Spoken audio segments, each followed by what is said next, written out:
Bonjour à toutes. Je voulais profiter de ce premier épisode pour me présenter et puis vous parler un petit peu de mon parcours et de ce que j'ai créé. Donc je m'appelle Noémie Rodrigo. Je vis actuellement en Asie depuis presque 3 ans maintenant avec mon partenaire. On voyage pas mal, j'avoue. Et là, on est actuellement en train de chercher un terrain à acheter en Thaïlande pour s'y installer. Parce que ça fait 3 ans qu'on voyage vraiment non-stop entre Bali, Koh Phangan, la Thaïlande, plein d'autres pays aussi, mais là on a vraiment envie de se poser. Donc moi j'ai créé il y a plus de 3 ans maintenant, en 2021 je crois, quelque chose comme ça, début 2021. J'ai créé l'école d'intimité sacrée. Donc cette école d'intimité sacrée, elle accompagne les femmes pour l'instant en tout cas, peut-être que ça changera après, je vais certainement accompagner les hommes aussi et les couples, mais pour l'instant elle accompagne principalement les femmes, on a accompagné des centaines et des centaines de femmes ces dernières années dans la reconnexion à leur corps de femme, à leur yoni, donc à leur sexe féminin, dans surtout la libération de leur blocage et de leur trauma intime. La plupart des femmes qui viennent dans l'école, qui s'inscrivent dans l'école, je dirais que c'est entre 80 et 90% des femmes qui s'inscrivent chez moi, c'est des femmes qui ont vécu des traumas, c'est-à-dire peut-être 90% c'est des violences sexuelles, dont de l'inceste et du viol, même si c'est un petit peu la même chose, mais inceste plus. Il y a peut-être une femme sur deux, si ce n'est plus, qui rentre dans l'école qui a vécu ça. Et qui en fait a déjà fait un chemin de conscience là-dessus, c'est-à-dire qui sont souvent déjà passés par des psychologues, pour vraiment mettre en fait en pleine conscience et à leur esprit que bah oui elles ont vécu ça, parce que certaines ont vécu beaucoup d'amnésie traumatique. Ça, si tu veux rechercher ce terme sur internet pour un peu en savoir plus, c'est quand ton corps expérimente un trauma et ton cerveau surtout expérimente ça, et pour te protéger en fait il te coupe l'accès aux souvenirs et même aux sensations parfois de cet événement. Donc j'ai des femmes par exemple, c'est pas très gai pour commencer cet épisode, mais en tout cas j'ai des femmes par exemple qui ont vécu des viols et de l'inceste en étant jeunes et qui à leurs 35 et 40 ans, j'ai plusieurs femmes en tête là, mais en général c'est cet âge-là, 35 et 40 ans, qui ont des images qui refont surface, et en investiguant dans leur famille, etc., il s'avère que cet événement est vrai, et petit à petit elles ont énormément de flashbacks qui reviennent. Je fais juste une parenthèse là-dessus parce que souvent, en tant que femme, surtout quand on est en cheminement de reconnexion à son féminin, de sa sexualité sacrée, etc., on peut avoir des flashbacks, des images qui reviennent, surtout pendant le sexe. Mais c'est des images qui ne nous appartiennent pas. C'est des choses qu'on n'a pas vécues. Et je sais et que c'est vraiment subtil de faire la différence entre ok, est-ce que ce flashback-là que je viens d'avoir, est-ce que c'est vraiment un flashback ? Est-ce que c'est une mémoire que j'ai de mes ancêtres ? Est-ce que que je viens de me connecter à une mémoire collective du féminin qui a vécu telle et telle violence ? J'ai souvent ça, des femmes, et peut-être que c'est ton cas, qui me disent « je vois des choses pendant le sexe, mais je suis sûre et certaine à 200% que je ne l'ai pas vécu. Pourtant, pourquoi est-ce que je vois ça ? Pourquoi est-ce que j'entends ça ? Des cris, des images de violence ?» Pour moi, et ça m'est arrivé beaucoup aussi, et c'est vraiment très difficile, surtout si tu es une femme comme moi par exemple qui accompagne les femmes dans leur intimité et qui ont vécu beaucoup de traumas, tu peux te demander si telle et telle image c'est à toi, ça t'appartient ou pas. Peut-être que c'est à ton arrière-grand-mère, peut-être que c'est à ta cliente que tu viens juste de voir et de faire une session de coaching avec. Voilà, ça peut être vraiment hyper troublant, donc juste sache que t'es pas seule si jamais tu as ça. Mais souvent, on est connecté, en effet, à des mémoires collectives, et c'est pour ça qu'on peut revoir des flashs ou des images, mais on n'a pas vécu ces événements-là. Donc voilà, parce que j'ai aussi vu ça, que beaucoup de femmes se disent « Ok, mais j'ai des blocages dans ma sexualité, c'est que forcément j'ai vécu un viol, un inceste, et que je m'en souviens plus, et que je dois tout faire pour m'en rappeler. » Attention ici, vraiment faites très attention à ça, parce que votre cerveau, en effet, va chercher des explications à pourquoi j'ai des blocages, pourquoi j'arrive pas à avoir des orgasmes, pourquoi j'ai des mycoses à répétition, pourquoi ceci, pourquoi cela, pourquoi ma sexualité elle est pas extraordinaire, c'est forcément que j'ai vécu un trauma dans cette vie. ou alors dans d'autres vies, et en fait vous allez passer votre temps à aller chercher quel est mon trauma qui expliquerait ma blessure d'aujourd'hui. Donc je peux comprendre à 200% ça, mais sachez que ça c'est vraiment votre cerveau qui s'en mêle et qui a vraiment envie c'est un réflexe de survie en fait, de voir où est le danger pour que plus que ça se reproduise et comprendre en fait ce qui se passe dans votre corps. Mais voilà, juste faites attention de ne pas vous perdre là-dedans, de ne pas passer tout votre temps et toute votre énergie à ça, à chercher le pourquoi du comment. Il faut vraiment savoir que votre corps, il fonctionne vraiment, vraiment différemment. D'une femme à l'autre, le corps fonctionne vraiment différemment. Un exemple que j'ai en tête, j'ai une femme chez moi dans l'école qui a vécu donc plusieurs viols de l'enfance à l'adolescence, qui s'en souvient très bien. Et qui, est en chemin dans une reconnexion à sa yoni, qui vit pas forcément une sexualité comme elle le voudrait. Elle a pleinement conscience de ses traumas et elle est pleinement dans une pleine libération de ça. Mais physiquement et physiologiquement et dans la façon dont elle vit sa sexualité et la façon dont elle en parle, de ses traumas et de ses violences qu'elle a vécues, elle est beaucoup moins impactée qu'une ou deux clientes que j'ai en tête qui, elles, n'ont entre guillemets pas vécu des violences aussi graves. Je dis ça grave dans le sens où, imaginons qu'il y ait une échelle de gravité, même si c'est assez horrible de dire ça comme ça, une échelle de 0 à 100, 0 étant rien du tout et 100 étant le viol par exemple. Bon, imaginons sur une échelle de gravité, elles ont vécu des choses moins importantes, par exemple des remarques ou des regards de l'oncle ou du papa sur leur corps. Et en fait, elles vont être 3 fois plus impactées dans leur vie au quotidien et dans leur sexualité qu'une femme qui a vécu le viol, par exemple. C'est très étrange, mais c'est les corps qui processent l'information et le trauma différemment. Évidemment, des femmes qui ont vécu le viol peuvent avoir évidemment plus de, entre guillemets encore, de blocage et de difficultés dans leur sexualité qu'une femme qui a vécu entre guillemets encore, des regards un peu déplacés de l'oncle ou du grand-père, par exemple.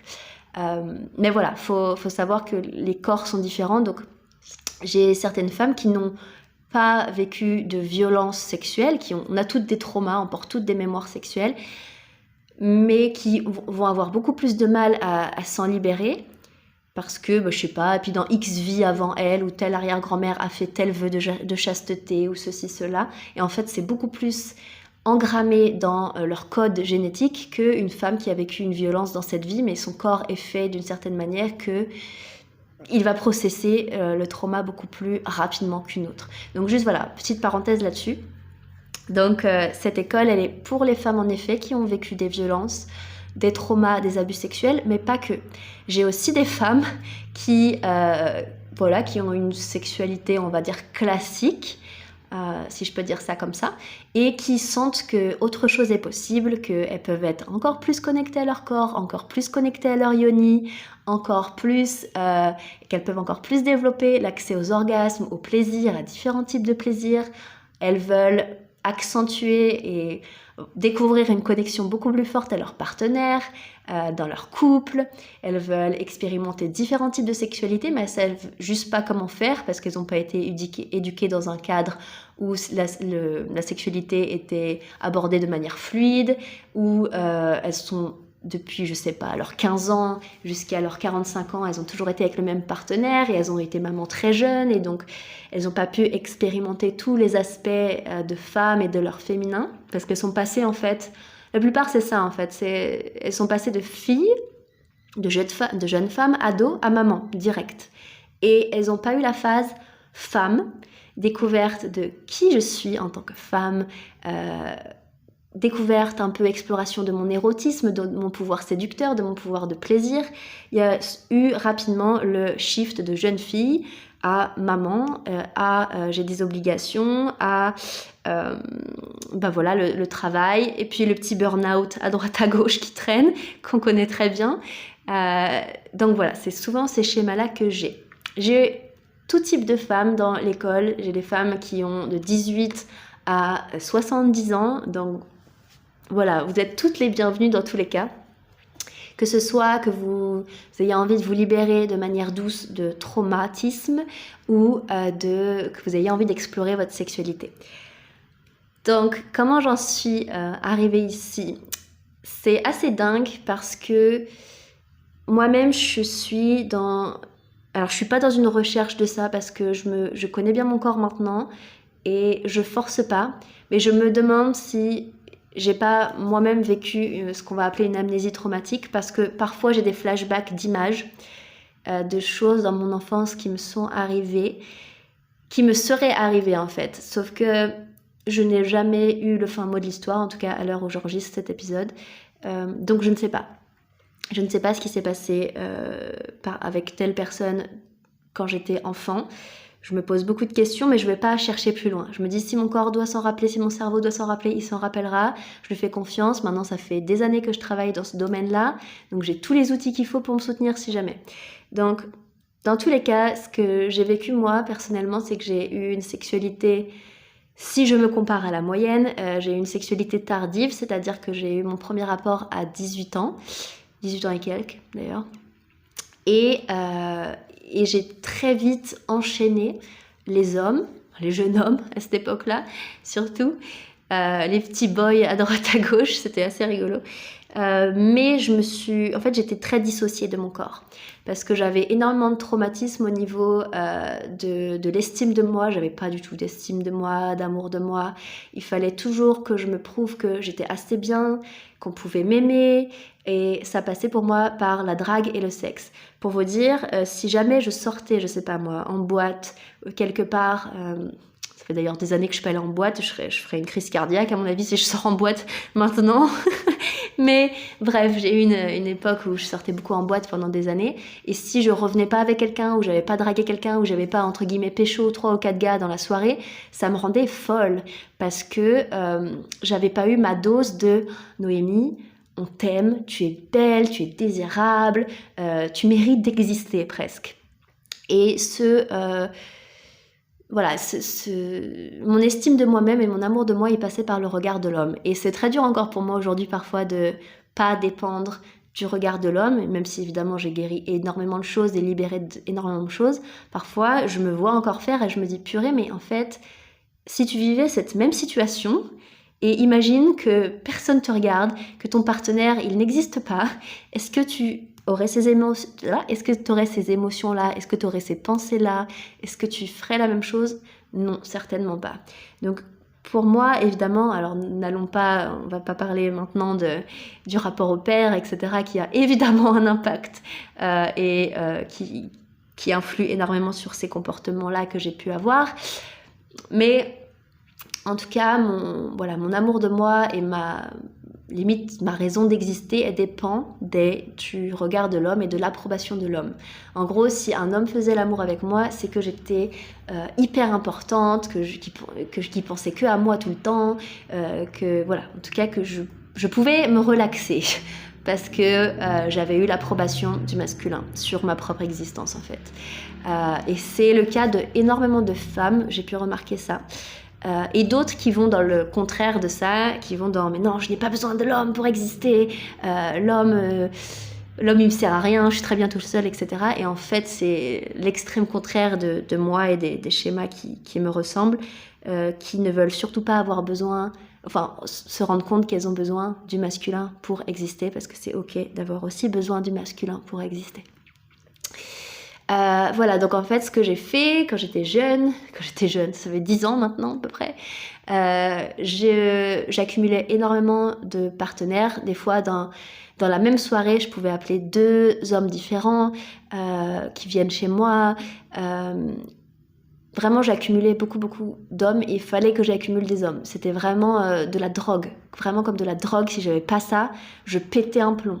Et c'était pas parce que j'avais besoin de sexe, c'était pas du tout des besoins sexuels, c'était des besoins, c'était un shoot d'estime de moi en fait, j'avais vraiment besoin de ça. Et quand je m'entends parler, je me dis mais c'est n'importe quoi, c'est dingue, mais voilà, c'est évidemment sur la base d'un trauma et d'une absence d'amour peut-être et de présence, et je cherche le mot en français, présence et approbation paternel évidemment que j'ai pas eu, ou en tout cas que j'ai pas su recevoir. Et donc en fait, à force d'accumuler comme ça des hommes, j'étais tellement dissociée de mon corps parce que j'ai remarqué que plus tard évidemment que je vivais une sexualité mais qui me plaisait pas du tout. Mon premier orgasme, je l'ai eu à 22 ans, 3 ans plus tard. Et pourtant, il s'est passé des choses entre ces années-là. J'ai eu aussi un premier partenaire pendant 5 ans. Une relation longue pendant 5 ans où j'ai pas forcément eu d'orgasme tout de suite. C'est arrivé vraiment très très longtemps après. Donc, pour moi, je me suis même pas rendu compte, en fait, je savais même pas que le sexe, c'était pas ça, en fait. Enfin, que ça pouvait être autre chose que ça pouvait être plaisant, que je pouvais être totalement connectée, que je pouvais avoir plein d'orgasmes différents, et que je pouvais me sentir en sécurité avec moi-même surtout. Parce que ce que ça a créé, ça, d'accumuler beaucoup d'hommes et d'être totalement défoncée, hein. J'étais totalement défoncée, des fois bourrée, ou quand j'avais des partenaires. En fait, évidemment, j'ai pas respecté mon corps, j'ai pas respecté ma yoni. Je savais même pas que c'était possible de se connecter à sa yoni. Je savais même pas ce que c'était un orgasme, et pourtant j'accumulais parce que j'avais vraiment besoin de ça pour me sentir exister et me sentir importante. Le truc, c'est que ça a généré du coup des mycoses à répétition, des douleurs, une dissociation avec ma yoni, des douleurs pas croyables au niveau de mon cycle menstruel, une estime de moi qui est, je sais même pas si elle a stagné ou finalement elle a descendu, parce que quand j'ai des flashbacks de choses que j'ai acceptées, je me dis mais what, enfin ça peut même se rapprocher du viol. Je l'appelle pas viol parce que j'en ai pas envie déjà, et que je choisis de pas l'appeler comme ça, parce que là, il faut savoir que j'ai une pleine conscience de moi-même, de mes émotions, de ce que j'ai accepté de faire. J'ai un recul là-dessus et c'est mon travail. Mais je sais que pour certaines femmes, des choses que moi j'ai vécues, pour elles l'assimileraient direct à du viol. Et ce serait totalement ok qu'elles le fassent. Moi, je décide de pas le faire parce que j'étais quand même en pleine conscience à cet âge-là de ce que je faisais, même si évidemment mon état de conscience a tellement évolué. Aujourd'hui, je pourrais même pas revivre ça serait même pas possible. Pardon. Mais voilà, ça pouvait vraiment, pour mon système nerveux et pour mon corps, ça s'est presque apparenté à du viol certaines fois. Donc, ce qui fait que j'ai beaucoup de résidus de presque viol finalement dans mon corps et dans ma yoni. Et il m'a fallu, je pense, là ça fait, à l'heure où je tourne cet épisode, ça fait à peu près 1 an et demi que je sens que je me suis vraiment libérée d'énormément de choses et que je vis une sexualité qui me satisfait à 99%. On va dire 100%, ça c'est le Graal. Je sais que je peux encore travailler des choses parce que je suis toujours pas parfaite, donc je vais dire 98-99% de satisfaction. Mais ouais, il m'a vraiment fallu presque 5 ans de travail sur moi et de libération de ma yoni avec plein de pratiques que j'enseigne aujourd'hui pour, ne plus avoir peur de l'homme, presque plus, parce que je pense que j'ai encore des résidus de ça, ne plus avoir peur de l'homme, aimer mon corps de femme, me connecter à ma yoni, recevoir les messages de ma yoni, savoir quoi faire quand elle ressent des tensions, quand j'ai, je sais pas moi, une dispute avec mon partenaire, des émotions dures, etc. Maintenant, ça s'impacte direct dans ma yoni. J'ai un rapport à mon utérus et à ma yoni qui est plus fort que presque n'importe quelle partie de mon corps. Désolée, je tousse vraiment beaucoup, j'ai été trop malade. Hop. Désolée, je regardais mon téléphone, j'attends un message important. Bref. Donc j'ai vraiment beaucoup de résidus différents, que ce soit même des traumas dans mes relations, parce que j'acceptais des choses dans mes relations qui étaient vraiment inacceptables. Et j'ai aussi énormément de schémas, peut-être que tu connais Anxious et Avoidant Attachment. C'est des schémas d'attachement évitant ou anxieux, j'en parlerai plus tard, mais dans mon couple, c'est dans mon couple en fait, dans ma relation que j'ai vraiment appris le plus sur moi et que je guéris le plus de choses. C'est assez dingue de voir à quel point on peut porter des traumas, des mémoires, alors que voilà, je fais pas partie du pourcentage de la population qui a vécu une vie affreusement horrible. Je me dis, ben voilà, je suis blanche, j'ai grandi dans une famille qui n'était pas parfaite mais qui m'aimait, j'ai jamais manqué de rien. J'ai toujours, depuis mes 18 ans jusqu'à maintenant, donc ça fait 10 ans que je suis toujours en couple, j'ai jamais été célibataire en 10 ans. J'ai toujours eu un partenaire qui m'aime, même si encore une fois c'est pas parfait. J'ai jamais manqué d'argent, j'ai développé une activité de dingue, enfin bon. Mais n'empêche que c'est assez dingue de voir ce qu'on peut porter comme trauma et comme conditionnement et comme blocage dans son corps. Donc, ce qui s'est passé, c'est que moi, à la base, je travaillais dans l'hôtellerie, restauration. Je rigole aujourd'hui parce que c'est vraiment une autre vie. Vraiment une autre vie. J'ai fait des études Qu'est-ce que j'ai fait ? J'étais au lycée, un lycée classique, en région parisienne, un peu plus loin que Paris. Après, j'ai testé la fac, mais j'ai tenu 1 mois et demi, j'ai arrêté tout de suite, mais je suis restée 1 an à la fac à Orléans avec une de mes amies avec qui je travaillais en coloc et j'ai tout de suite fait des petits boulots à droite à gauche. Et après, j'ai fait 3 ans d'études d'hôtellerie parce que je voulais voyager. À la base, je voulais travailler dans les croisières, si je me rappelle bien. Je voulais travailler dans les croisières, dans les bateaux pour aller d'un pays à l'autre. Et évidemment, j'ai terminé dans des hôtels à Paris et puis dans des burn-out pas possibles. J'ai eu très jeune, j'ai très vite bien gagné ma vie, très jeune. J'avais le chien, la maison, le copain, le travail, mais le burn-out en plus et la dépression évidemment. Donc en fait un peu du jour au lendemain, mais ça s'est fait sur 6 mois je pense. J'ai eu ce qu'on peut appeler aujourd'hui, pour que tout le monde s'entende, un éveil spirituel. C'est-à-dire que petit à petit, en fait, mon état de conscience a shifté. En fait, c'est quand j'ai touché le fond, vraiment, on dit toujours que tu as besoin de toucher le fond pour pouvoir te propulser. En général, quand tu coules, t'as pas d'élan pour te remonter, c'est très dur. Alors que quand tu touches le fond, t'as l'élan pour appuyer au fond et remonter.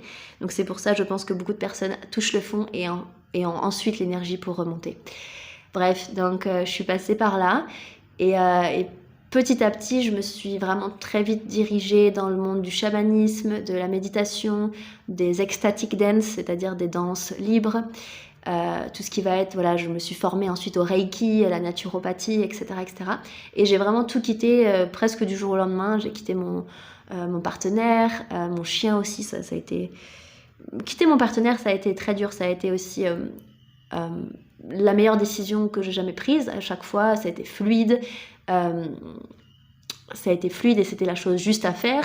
Et tout de suite après, et même avant d'ailleurs que je le quitte, j'avais rencontré mon ex-partenaire qui m'a énormément appris sur moi et qui était un homme qui faisait du tantra depuis 10 ans, donc il m'a énormément appris sur moi et que j'ai énormément de gratitude envers cette personne.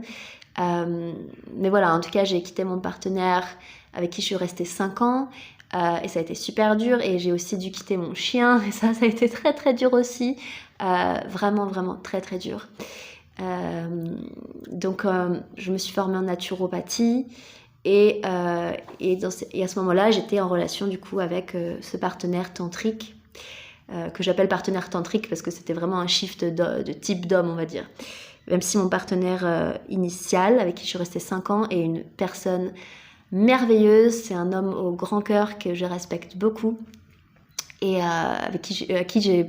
envers qui je vais y arriver, j'ai énormément d'amour et de respect, mais on n'allait vraiment pas dans la même direction et moi-même j'étais hyper toxique pour lui finalement parce que rien n'allait dans ma vie, vraiment vraiment rien n'allait dans ma vie, donc en fait j'étais que une boule d'anxiété et de stress et de dépression et d'émotions volcaniques et j'avais même pas du tout l'espace de ressentir de l'amour de manière saine. C'était impossible de toute façon quand notre environnement ne nous convient pas, que ce soit le lieu où on habite, le travail, et qu'on n'a pas du tout fait de travail sur soi, c'est quasiment impossible que ça se passe bien dans une relation. Donc bon, en tout cas j'ai énormément appris, mais après voilà, j'ai eu une relation très courte mais de 6 mois à peu près avec un homme en relation libre parce que depuis mes 19 ans presque, je suis totalement fascinée par cette notion de relation libre, de couple ouvert, de polyamour, etc. Même si j'ai un peu changé d'avis depuis, mais ça me fascinait vraiment. Et comme par hasard, évidemment, j'ai rencontré un homme avec qui j'ai vécu une relation ouverte, où je voyais 1 ou 2 personnes en plus de lui, mais c'était quand même lui mon partenaire, on va dire, initiale, primaire, si on peut appeler ça comme ça. Je trouve ça super moche comme terme d'ailleurs, mais c'était vraiment mon partenaire. Je sais même pas si je suis en train de réfléchir là. Je pense pas qu'on se considérait comme partenaire, mais on s'aimait vraiment beaucoup. Mais depuis le début, quand on s'est rencontrés, je me rappelle qu'on se disait, on sait très bien qu'on va pas rester ensemble longtemps.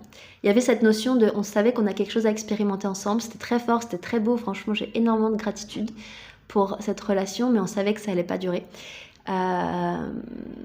J'ai appris énormément de choses sur moi, en sexualité. J'ai eu mon premier orgasme avec lui. Il m'a vraiment vraiment beaucoup soutenue dans mon évolution.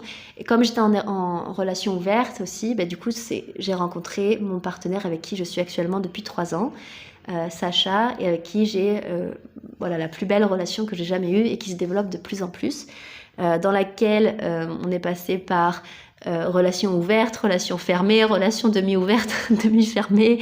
On expérimente plein de choses. C'est hyper challengeant et en même temps, c'est une relation vraiment très très belle et avec qui j'ai envie que ça dure.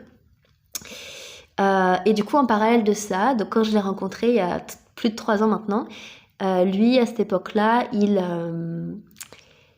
aidait les coachs et thérapeutes à développer leur activité en ligne. Lui aussi, il a fait naturopathie, etc. Et il s'est rendu compte qu'il y avait 99% des naturopathes qui étaient des femmes et qui étaient des grosses brelles, pardon pour le terme, on est vraiment nuls, avec les ordinateurs et les sites internet et se développer en ligne. Et du coup, il s'est dit, ma place, elle est là, elle est à aider ces femmes, et ces hommes aussi, évidemment, il y a des clients hommes, à développer leur activité en ligne. Et pendant plusieurs années, il a fait ça, et c'est dans ce cadre-là que je l'ai rencontré. Et donc, je me suis inscrite à ses programmes, etc. Et c'est lui qui m'a aidée à développer mon activité en ligne de sex coach maintenant, et l'école d'intimité sacrée que j'ai créée. Donc maintenant, il fait plus du tout ça. Lui, il a créé une école en ligne aussi avec une dizaine de professeurs qui enseignent la spiritualité et le chamanisme. C'est super chouette. Donc on vit tous les deux en tant que digital nomade et on voyage beaucoup, mais là on cherche un lieu où se poser et où acheter une maison. Donc voilà, donc je me rappelle qu'on était, en fait on a voyagé pendant presque 6 mois non-stop en France. J'étais avec ma petite Twingo et mon chien quand je l'ai rencontré, et on a continué comme ça à voyager ensemble en fait dès le premier rendez-vous. En fait dès la première fois qu'on s'est vus, en fait on était ensemble parce que c'était évident en fait. Et c'est vrai que toutes mes relations ça a été comme ça, à part quand j'étais ado, mais depuis mes 18 ans en fait, depuis que j'ai des relations sérieuses, j'ai jamais eu de relation où on sait pas trop qu'est-ce qu'on est, nanana. Non, moi c'est genre c'est toi et on est ensemble direct depuis le jour où on se rencontre en fait. Ça a toujours été ça avec mes 3 dernières relations sérieuses, donc c'est assez dingue. Et donc je suis avec Sacha depuis plus de 3 ans maintenant, et donc c'est vraiment lui qui m'a soutenue dans la création de ça. Et en fait moi-même j'étais dans ce chemin de libération de ma sexualité, de guérison de ma sexualité, parce que j'avais énormément de douleurs, de traumas, de plein de choses qui remontaient, et donc je faisais plein de rituels, je me formais, j'ai fait énormément de stages de tantra, de chamanisme, je me suis formée. Personnellement, avec toute humilité, je me suis formée avec les meilleurs qui existent sur la Terre, et c'est certainement pas en France, parce qu'en France, je connais certaines femmes, et encore elles habitent pas en France, elles habitent plus en France, donc ça en dit long, mais des francophones en tout cas, qui parlent et qui enseignent la sexualité sacrée, il y en a très peu. Et celles que je connais sont généralement des amies maintenant que j'ai rencontrées et qui habitent elles aussi en Asie. J'en ai peut-être 1 ou 2 en tête qui sont toujours en France et qui sont très chouettes, mais voilà, c'est très rare. En tout cas en France on est super en retard sur ça, et sur les enseignements tantriques et de sexualité sacrée qu'il y a en France, franchement je juge peut-être, oui, c'est possible et je m'en fiche, mais je trouve qu'on est super à la ramasse. Et les enseignements que j'ai pu trouver en France m'ont pas du tout convenu, et donc moi je me suis beaucoup formée aux États-Unis, au Costa Rica, au Mexique, et avec des anglophones énormément, que je trouve qu'ils sont vraiment plus avancés que nous là-dessus.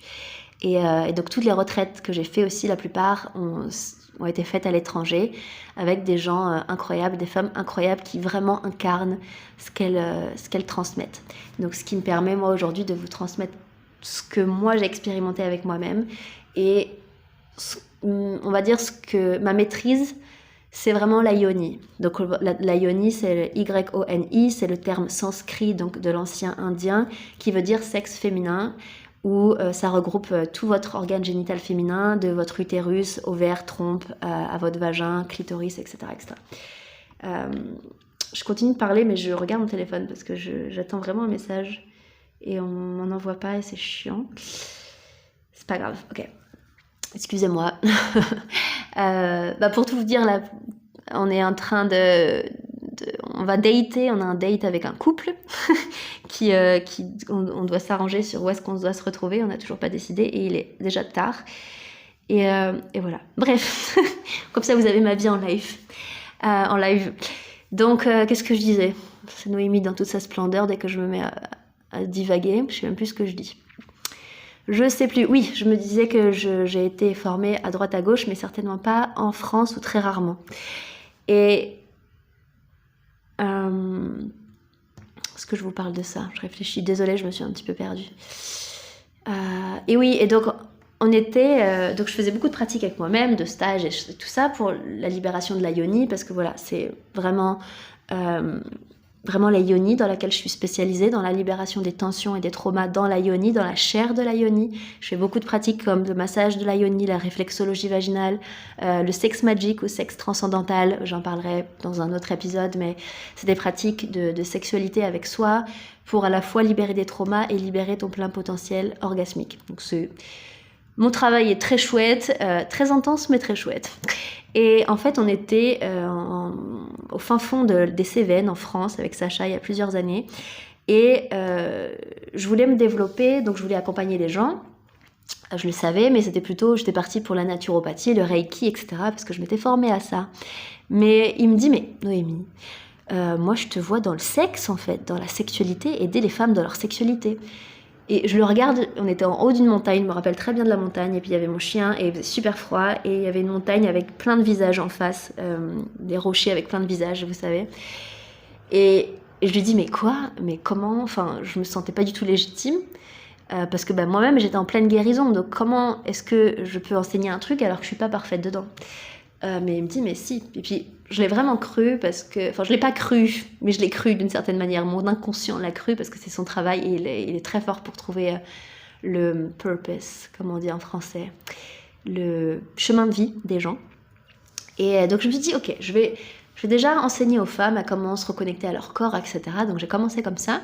Et puis petit à petit, c'est vraiment aller vers la sexualité et la yoni. Donc moi, ce que j'enseigne maintenant, c'est vraiment la sexualité sacrée, la libération des traumas dans l'intimité, dans la sexualité. J'enseigne énormément de rituels différents de libération de la yoni, de l'utérus. En fait, je fais vraiment les deux aspects. L'aspect, on va dire, allons voir si c'est ok les traumas et comment les libérer. Je travaille avec le breathwork, avec la danse, avec le mouvement, avec le son, avec une approche tantrique et taoïste du corps. Et aussi, comment est-ce que tu peux en même temps et en parallèle développer ton plein potentiel de sensualité, d'érotisme, de plaisir, de connexion avec ta femme sauvage, avec ton féminin sacré, avec ta puissance, avec tes états de plaisir et des états orgasmiques en fait. Ça me fascine à la fois la libération traumatique et aussi la libération de la sensualité parce que évidemment c'est lié. Et plus tu libères ta sensualité, plus tu libères tes blocages et traumas. Plus tu libères tes blocages et traumas, plus tu libères ta sensualité et ton érotisme. Et pour moi, la sensualité et l'érotisme, c'est une énergie que toutes les femmes devraient ressentir dans leur quotidien. C'est moi, quand Sacha me dit « Mais Noémie, toi, t'as une telle sensualité, c'est incroyable, c'est inné chez toi, etc. » Je vois ce qu'il veut dire, mais en même temps, c'est quelque chose que j'ai travaillé et qui n'était pas forcément là dès le début. Peut-être un petit peu, parce que je pense qu'on a toutes des prédispositions. Il y a des femmes qui ont des prédispositions à être méga sensuelles, des prédispositions à être super connectées à leurs dons, super connectées à leur utérus, super connectées en communication, blablabla, blablabla. Et moi, j'avais peut-être ça en prédisposition, mais ça ne veut pas dire que c'était à 2000% fluide. C'est vrai que j'ai toujours été très forte pour draguer, pour être dans ma sensualité, etc. Mais ça veut pas dire que c'était dans des espaces sains, pas du tout même. Mais j'avais cette facilité, c'est vrai. Donc je pars avec cette base-là et je l'enseigne aux femmes maintenant, mais dans leur pleine puissance et qui aide et qui est un soutien à leur plein potentiel orgasmique et dans la libération de leur blocage, leur conditionnement et leur trauma. Donc c'est la plupart de mon travail. Et je vois qu'il y a un moustique là qui est dans la pièce et qui va certainement me faire chier. Donc j'espère que je vais bien... Ouais, on va bientôt finir ce podcast parce que je déteste les moustiques. Est-ce que j'ai autre chose à vous dire là-dessus? Donc c'est à peu près tout, voilà, pour vous raconter ma vie. Et du coup, voilà, maintenant j'enseigne aux femmes ça. La plupart de mes programmes, j'ai des programmes courts, mais quand je dis courts, c'est minimum 3 à 6 mois. Parce que vraiment, il faut arrêter. Et ça me saoule, mais ça m'énerve quand j'ai des femmes qui disent... alors ça m'énerve, c'est pas dans le sens où vous me faites chier. C'est dans le sens où il faut arrêter de rêver, en fait. Dans le sens où si vous avez des blocages, des traumas, comme n'importe quelle femme, je connais pas une seule femme sur Terre qui n'a pas un blocage ou un trauma, peu importe dans quel type de sphère de leur vie c'est, mais on en a toutes et c'est pas en une séance de coaching, c'est pas en un rituel, c'est pas en j'en sais rien que vous allez régler quelque chose, c'est pas vrai. Ce que j'ai vraiment appris, c'est que oui, il faut de la douceur avec soi, de la compassion, développer de l'amour inconditionnel pour soi, etc. De pas courir après la perfection, je suis à 2000% d'accord. Moi, je suis 80% yin, j'adore me reposer, j'adore être toute douce avec moi.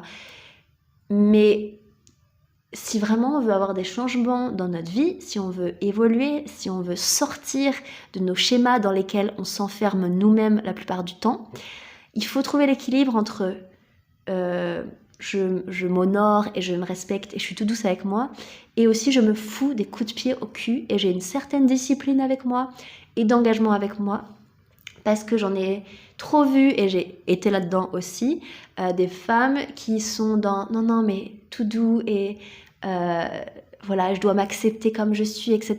Ouais, tu t'acceptes comme tu es, mais est-ce que tu as bougé de là où tu es aussi? Parce que c'est pas du tout confortable là où tu es.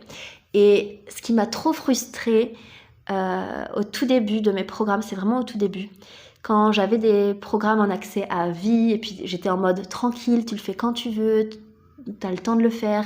Et au tout début, évidemment, mes programmes n'étaient pas très chers, donc j'avais plein de femmes qui s'inscrivaient, mais en fait, elles n'étaient pas commit, elles n'étaient pas, comment on dit en français, engagées envers elles-mêmes. Et genre des fois, 1 an, 2 ans après, je sais très bien et qu'elles n'ont pas fait les programmes et qu'elles n'ont pas évolué dans leur vie à ce niveau-là. Je dis pas, attention, je dis pas qu'elles n'ont pas évolué du tout dans leur vie, c'est pas vrai.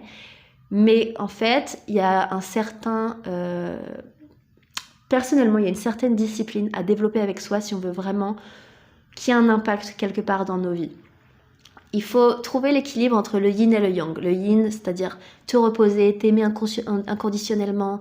Oui, tu vas foirer, tu vas pas y arriver parfois et c'est ok. Et le plus important, c'est que peu importe ce que tu fais, tu t'aimes de la même manière tout le temps et que tu es toujours là pour toi tout le temps. Ça, c'est le plus important. Mais est-ce que t'as pas envie d'évoluer sérieusement? Vraiment, est-ce que tu mérites pas de vivre une sexualité qui t'apporte les plus gros plaisirs de la terre? Est-ce que tu mérites pas d'être bien dans ta tête? Est-ce que tu mérites pas d'avoir des émotions que tu contrôles, dans le sens où c'est pas contrôle en mode flic, c'est dans le mode où ça te détruit pas? Est-ce que tu as envie d'avoir des pensées qui partent dans tous les sens et qui te font vivre un calvaire au quotidien? Ou est-ce que tu as envie de dire ok, j'ai ça et je m'aime, mais on va peut-être aussi faire quelque chose pour ça? Et pour ça, il faut faire, voilà, peu importe, ça peut être lire des livres, ça peut être te faire coacher, ça peut être prendre une formation, ça peut être faire des retraites, ça peut être créer une certaine routine et discipline avec toi-même, parce que ce que j'ai vraiment appris, c'est que personne va venir te sauver à part toi-même. Tu peux te faire aider d'autres personnes, mais t'as beau avoir un coach, si t'as pas une certaine discipline et t'as pas décidé en toi que ok, let's go, on y va, je me soutiens et je me porte dans ma guérison, dans ma libération vers...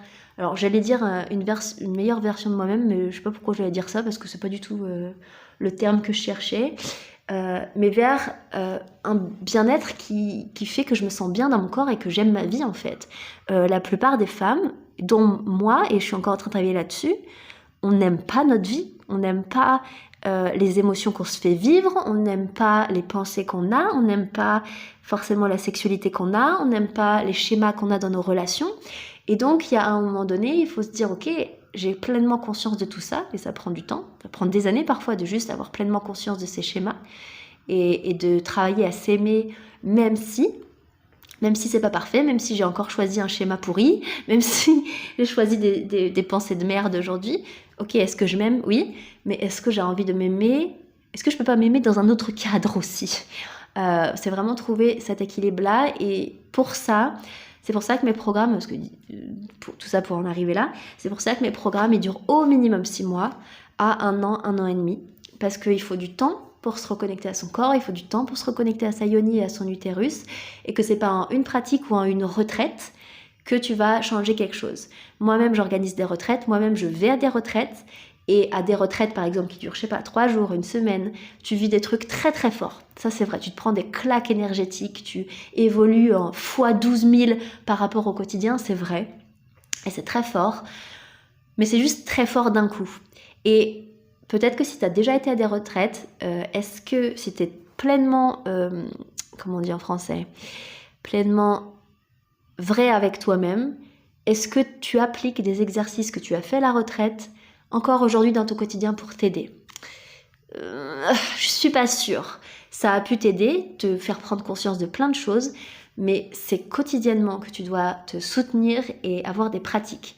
Moi, par exemple, je travaille beaucoup avec l'œuf de yoni, avec le massage de la yoni, etc. Évidemment, je fais pas tous les jours des pratiques, mais j'ai eu des périodes où je faisais tous les jours des pratiques parce que c'était ça, où je restais dans ma merde en fait, où je restais dans mes schémas, où je restais dans mes douleurs, où je restais dans une sexualité qui me convient pas, ou blablabla. Maintenant que mon corps connaît les rituels, il a vraiment intégré ça, parfois il se passe des mois sans que je fasse de rituels ni rien, parce que j'en ai pas besoin, j'en ai plus besoin, parce que j'ai eu une grosse phase de guérison qui a duré des années où j'ai fait beaucoup de pratiques et j'étais super engagée envers moi-même. Mais parfois, je sais pas, moi j'ai une dispute avec mon partenaire, où il y a un truc super stressant, où je bouge tout le temps, où je suis pas ancrée, etc. Mon corps il va me dire, Noémie, t'as besoin de telle pratique. Et parfois, je mets une semaine avant de la faire ma pratique. Et ben, je peux te jurer que ma semaine, je passe une semaine de merde en fait, parce que je procrastine à faire ma pratique. Dès que j'ai fait ma pratique ou mon rituel, tu peux être sûr que ça va mieux, ou plusieurs rituels, ou voilà, parce que maintenant je sais quoi faire et je connais mon corps et je connais ses besoins. Mais si je fais rien et que je reste comme ça dans mon extrême yin, qui est juste de l'acceptation de moi-même et de ce que je vis, ben en fait, il se passe rien presque. Je reste dans une petite énergie et je peux rester dans mon état de victime et j'avance pas énormément. Donc c'est pour ça que voilà, la plupart de mes programmes ils sont sur une longue durée. J'ai certains programmes qui sont pour les femmes, donc pour les particuliers, c'est-à-dire reconnexion au corps, à la yoni, à la sexualité de manière sacrée, donc libération des blocages, etc. et des traumas sur une longue période. Et on passe par plein d'étapes. Il y a le corps, la yoni, l'utérus, la sexualité sacrée, le sexe transcendantal, le sexe magique, la pratique de l'œuf de yoni, on fait plein de choses. Et j'ai aussi une formation de Love and Sex Coach, parce que j'ai beaucoup de femmes qui veulent aussi accompagner les femmes dans leur sexualité, mais qui elles-mêmes ne se sentent pas légitimes, parce qu'elles n'ont pas encore fait le travail pour elles-mêmes, sur elles-mêmes. Donc on fait tout ça. Plus ensuite toute la partie coaching, accompagnement autour du trauma de l'intime, etc. etc. Évidemment, toutes les femmes dans la formation Love and Sex Coach, elles ont ce qu'on appelle des trainings. Donc elles s'entraînent entre elles s'auto-coachent entre elles, elles s'entraînent sur plusieurs problématiques entre elles, etc. Elles apprennent beaucoup d'outils inspirés du tantra, du taoïsme, du reiki, du chamanisme, du développement personnel en général, etc., etc. pour accompagner les femmes à ce niveau-là. Et ben dis donc, décidément. Et surtout, voilà, elles s'entraînent entre elles. Et il y a toute la partie ensuite développement d'activité si vous partez de zéro ou si vous avez envie d'améliorer votre business dans tous les cas. Donc voilà à peu près tout ce que je fais. Et voilà, je pense que je vais terminer là-dessus pour aujourd'hui. Tous les mois, j'organise aussi des Yoni Temple. Des Yoni Temples, c'est pour les femmes qui ont envie de découvrir un peu mon travail avant, en général, de rejoindre les programmes plus longs. Donc c'est un rituel que j'organise tous les mois. Vous pouvez les retrouver sur, par exemple, mon Instagram, dans ma bio. Mon Instagram, c'est Noémie Holistic Sex. Holistic, ça s'écrit H-O-L-I-S-T-I-C. Et puis sex, S-E-X. Noémie Holistic Sex sur Instagram, et vous allez dans ma bio et vous allez voir les Yoni Temple. Et donc c'est un rituel par mois. Vous pouvez soit vous inscrire à un rituel seul, soit vous inscrire à un abonnement où vous participez à tous les rituels de tous les mois. La plupart des femmes qui participent au Yoni Temple, c'est soit pour me découvrir, soit pour raison budgétaire aussi, parce que mes programmes, c'est quand même un investissement. Et sinon, c'est des femmes qui s'abonnent parce qu'elles sont soit déjà dans d'autres formations et qui ne peuvent pas s'investir tout de suite dans mes programmes, et donc qui ont quand même envie de travailler un peu sur elles et qui veulent avoir des rituels mensuels de reconnexion à la yoni et à leur sexualité de manière sacrée. Donc c'est ce qu'on fait dans les Yoni Temple. Et donc c'est une fois par mois. Parfois c'est à la pleine lune, des fois pas. Mais voilà, c'est que des pratiques de reconnexion à la yoni, à l'utérus et à votre sexualité de manière sacrée. Donc voilà, petit récap, j'ai le programme Volupté pour les femmes qui dure de 6 à 9 mois. J'ai la formation Love and Sex Coach qui dure plus d'1 an. Et j'ai les Yoni Temple qui sont un événement qui dure environ 1h30 à 2h, un rituel en fait qui a lieu tous les mois. Voilà, donc si vous voulez rester connecté avec moi, je vous invite à vous abonner à ce podcast. Je vous invite aussi à me retrouver sur Instagram, Noémie Holistic Sex, ou sur Facebook. Vous allez voir, j'ai un groupe Facebook privé où il se passe pas mal de choses, où je fais des lives et des choses comme ça, où il y a toutes les informations de l'école. Et c'est un groupe Facebook qui compte aujourd'hui plus de 13 000 femmes, dont beaucoup d'entre elles sont déjà dans mes programmes. Et le groupe Facebook, c'est l'école d'intimité sacrée. Je réfléchis si j'ai autre chose pour vous. Si jamais vous avez envie de découvrir les différents programmes, quel programme est mieux pour vous, si vous êtes intéressé pour en savoir plus, je vous invite à regarder dans les infos de ce podcast, là juste en dessous dans la description, je vous mets le lien pour prendre rendez-vous avec une coach de l'école, une femme de mon équipe qui est totalement présente pour vous donner toutes les infos dont vous avez besoin, pour vous aiguiller le plus sur quel programme vous convient le mieux selon en fait ta problématique, ou alors ce que tu as envie de créer, si tu as envie de devenir Love and Sex Coach. Pour la formation Love and Sex Coach, j'ai plein de femmes qui partent de zéro, en fait, qui veulent faire le cheminement pour elles-mêmes et qui sont en reconversion professionnelle et qui veulent ensuite se former à devenir coach en sexualité, ou en libération des traumas, en intimité, en amour, etc.